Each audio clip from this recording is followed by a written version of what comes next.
Good morning everyone. Ang report ko ay the Bureau of Immigration and Deportation Organizational Structure.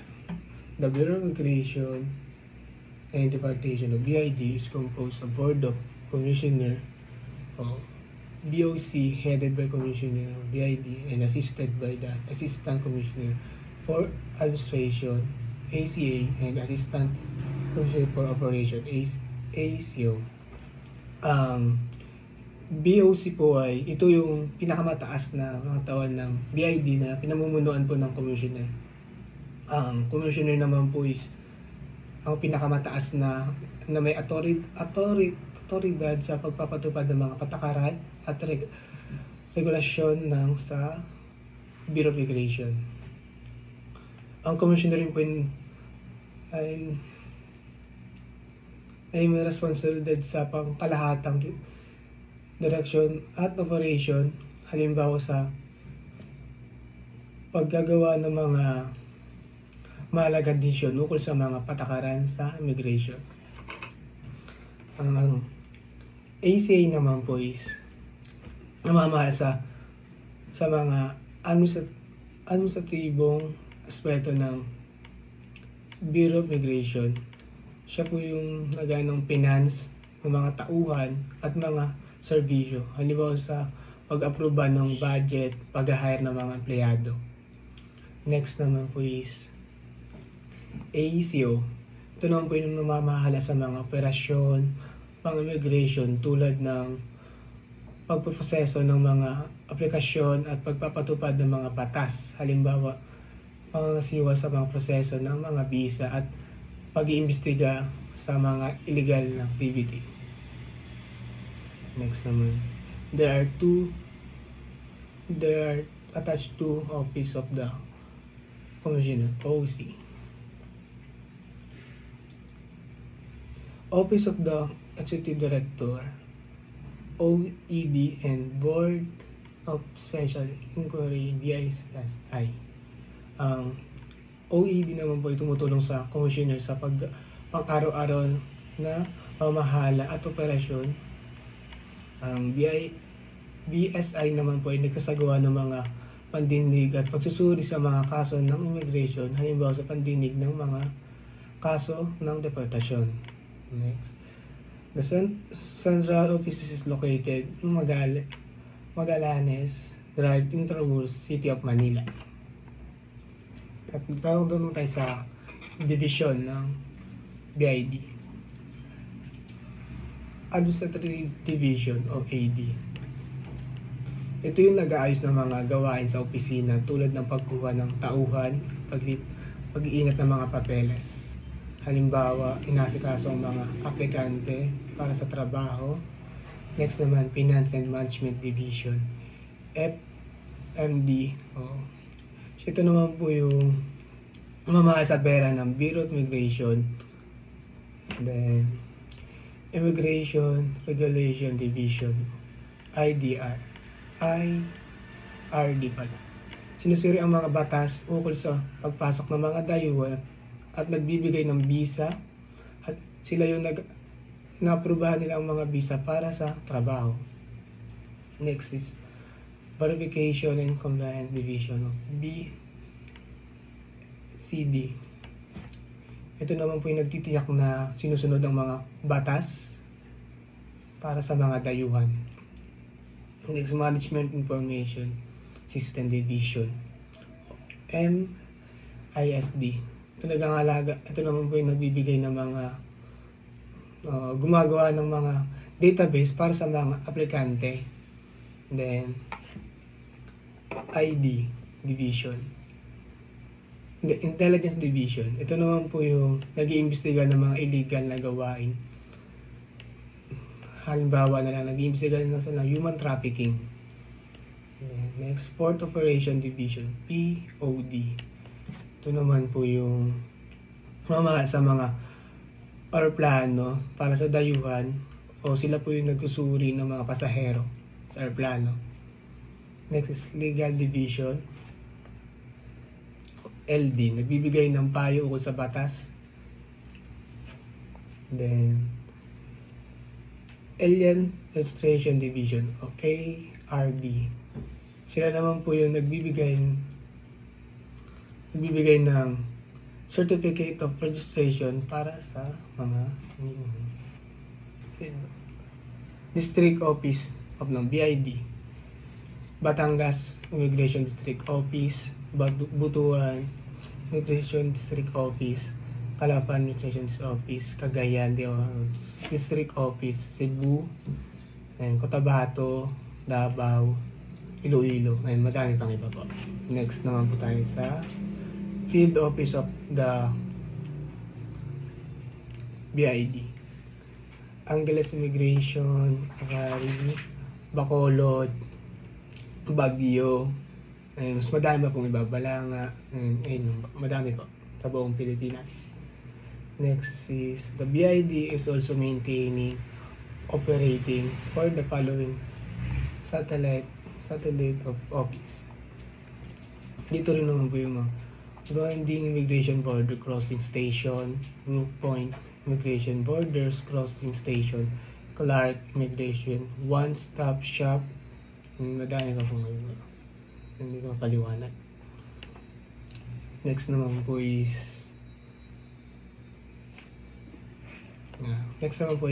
new rank classification. Noong February 8, 2019, nagkaroon ng panibagong sistema ng ranking para sa Philippines National Police o PNP. Dahil dito na wala ng pagkalito sa pagitan ng mga rank ng PNP at Bureau of Immigration Deportation o BID. Ang batas na nagpahintulot sa pagbabago nito ay Republic Act 11200 na nilagdaan ni Pangulong Rodrigo Duterte. Binago ng batas na ito ang Department of Interior and Local Government o DILG Act of 1990, kung saan nilinaw ang sistema ng pag-ranking para sa mga tauhan ng PNP na naiba sa rank ng BID. Next. Noong March 2019 naman po, pansamantalang ipinagpaliban ng Police National Police o PNP ang paggamit ng bagong sistema ng ranking habang ginagawa pa ang mga implementing rules and regulation o IRR para tukuyin ng mga opisyal na para sa bawat ranggo. Simula nung February 21, 2019 naman po is ang mga sunod na rank ang natakdang itupad. Ito po yan: Commissioner or Police General, Deputy Commissioner or Police Lieutenant General, Director or Police Major General, Chief Superintendent or Police Brigadier General, Senior Superintendent or Police Colonel, Superintendent or Police Lieutenant Colonel, Chief Inspector or Police Major, Senior Inspector or Police Captain, and Inspector or Police Lieutenant. Para naman po sa mga non-official rank, ito po: Senior Immigration Officer 4 o ISO 4 or Police Executive Master Sergeant. Next is Senior Immigration Office 3, SIO 3 or Police Chief Master Sergeant. Senior Immigration Officer 2 or Police Senior Master Sergeant. Senior Immigration Officer 1 or Police Master Sergeant. Immigration Officer 3 or Police Staff Sergeant. And next is Immigration Officer 1 or Police Corporal. And Immigration Officer 1 or Airman First Class.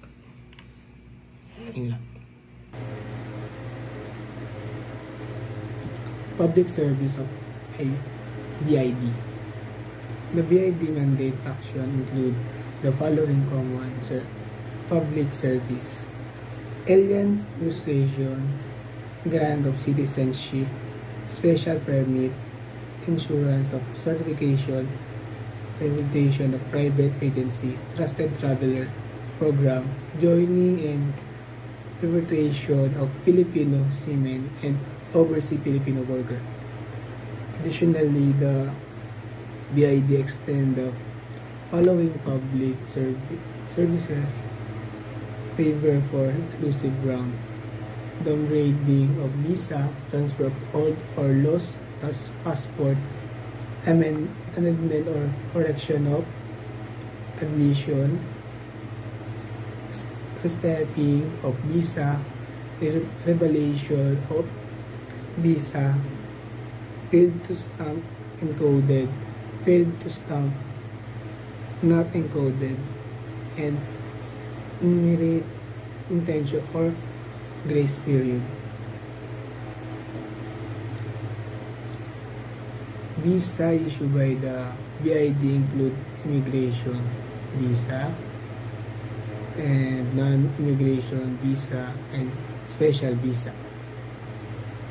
Next one, please.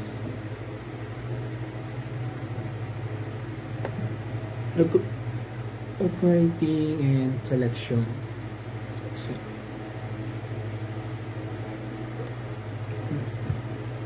Requirement and selection of employees in government agency, including the BID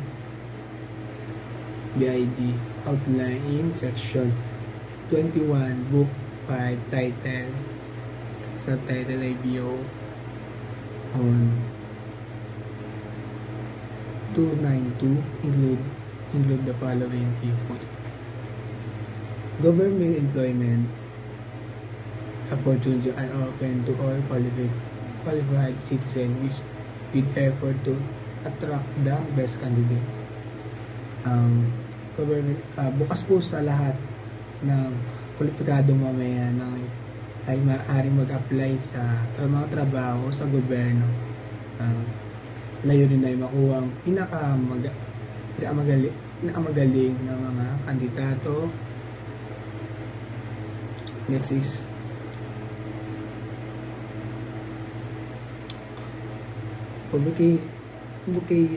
vocations in the first level of the career service. Qualified employee in lower position with the same or related vocational group will be considered for promotion. Ang mga kwalipikadong empleyado sa mas mababang posisyon sa parehong o kaugnay ng mga trabaho ay bibigyan ng pagkakataon ma-promote sa mga bakante posisyon sa unang antas ng serbisyo. Next is similar for second level career service. We can see qualified employee in lower position will also be considered for promotion. Ito naman po yung katulad po ng kung nasa naunang antas. Mga kwalipikadong empleyado sa mga mababang posisyon ay mabibigyan din ng pagkakataon ma-promote sa mga bakante posisyon sa ikalawang antas ng serbisyo. Next is yung sa pangatlo naman is ganoon din po, katulad din po ng unang antas. Ang mga kwalipikadong empleyado ay sa mas mababang posisyon ay bibigyan din ng pagkakataon na ma-promote sa mga bakanteng posisyon sa ikalawang antas ng serbisyo. Next is 4.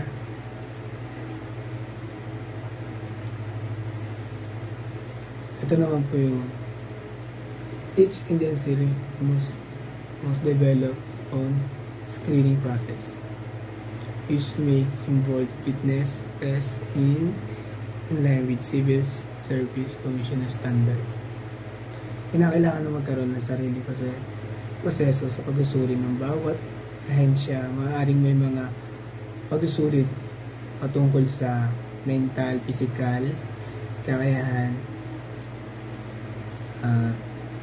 ayon sa mga pamantayan ng Civil Service Commissioner. Next is 5. Its promote do not fill up vacancy. It can be filled by transferring current employees, resisting former employee, re-employing those separated due to workforce reduction, or appointing qualified individual with appropriate civil service liability.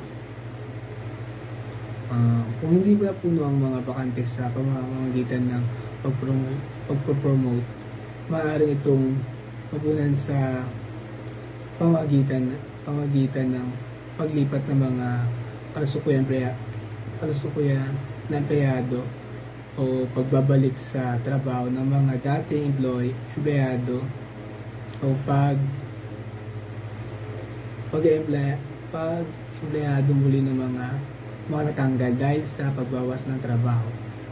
Kumbaga, binabalik nila yung mga dating nawala sa trabaho. Next is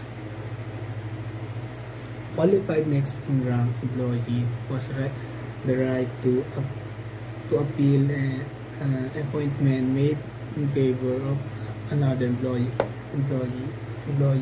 first to and head to the Merit System Protection Board of MSPB,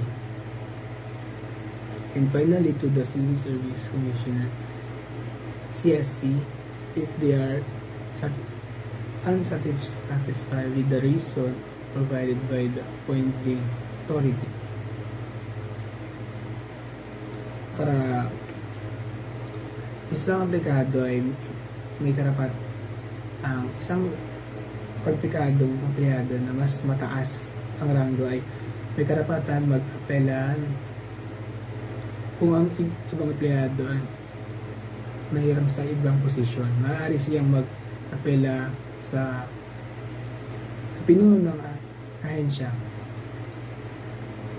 pagkatapos sa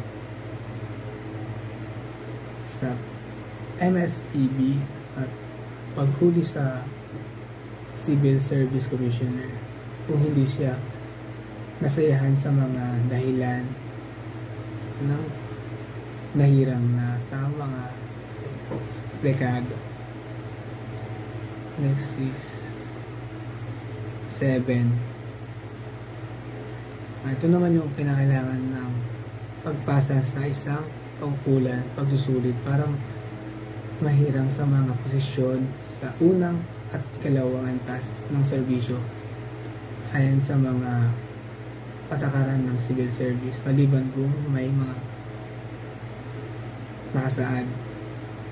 Next is ang mga pagkulang na pagsusulit ay ang mga isasagawa Civil Service Commissioner iba pang kaugnayan ng ahensya.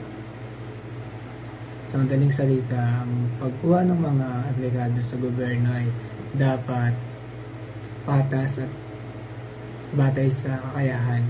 May mga proseso at patakaran na sinusunod para matiyak na ang mga kwalipikadong individual ay ang mapili sa mga posisyon ng gobyerno. Next naman po ay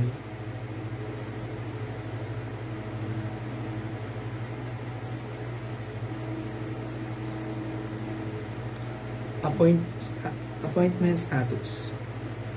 Appointments in the career service can be either permanent or temporary. This permanent appointment, this is issued to individuals who meet all requirements for the position, including the necessary eligibility as specified by law, rules, and standards. Halimbawa nito ito po yung sa grupo. Kailangan po meron po silang pumasa po sila ng board exam o meron po silang license. Sila po ay para po maging permanent appoint po sila. Then the next is temporary appointment. Ito naman po yung ito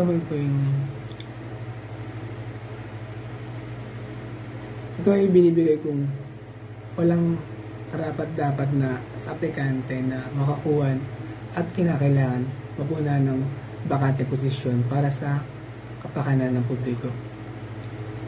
Ang mga taong bibigyan nito ay nakakatugon sa lahat ng kinakailangan para sa posisyon maliban sa pagiging karapat-dapat sa serbisyo. Halimbawa, isa lang siyang pansamantalang empleyado na tumutulong sa opisina ng gobyerno habang naghihintay ng resulta sa pagsusulit ng service. Pansamantalang pagpasok sa ahensya ng gobyerno ay hindi lalagpas sa 12 buwan at maaaring palitan ang empleyado ng mas maaga kung may makikitang kwalipikado. Kumbaga, temporary lang talaga siya. Kumbaga, pag meron pong kwalipikadong o meron pong license yung isang apply, siya po kagad po ipapalit dun sa temporary appointment. And the last is career development program. The government prioritizes the development and retention of competent public workforce through continuous career and personnel development program for all employees. Integrated national plan will guide this activity. The HROMO, the BID, will prepare a career and personal development plan to incorporate it into this national framework. This plan will encompass the promotion, performance evaluation, in service training, including scholarship and grand job rotation, incentive award system, and employee health and welfare service. Additional, the HRM will establish information promotion plan in line with civil service law and commissioner guideline, including a defined screening process that may involve fitness tests. Promotion board may be organized based on commission criteria. Performance evaluation system will be also implemented within the BID to enhance individual and organizational effectiveness. The HRMO, in coordination with the CSC, will oversee and continuous personnel development program for all BID employees in the first and second level. Central staff agencies and specialized institution will provide ongoing centralized training for staff, specialists with local training offer when there are participants to justify it. And ayun lang po. Thank you.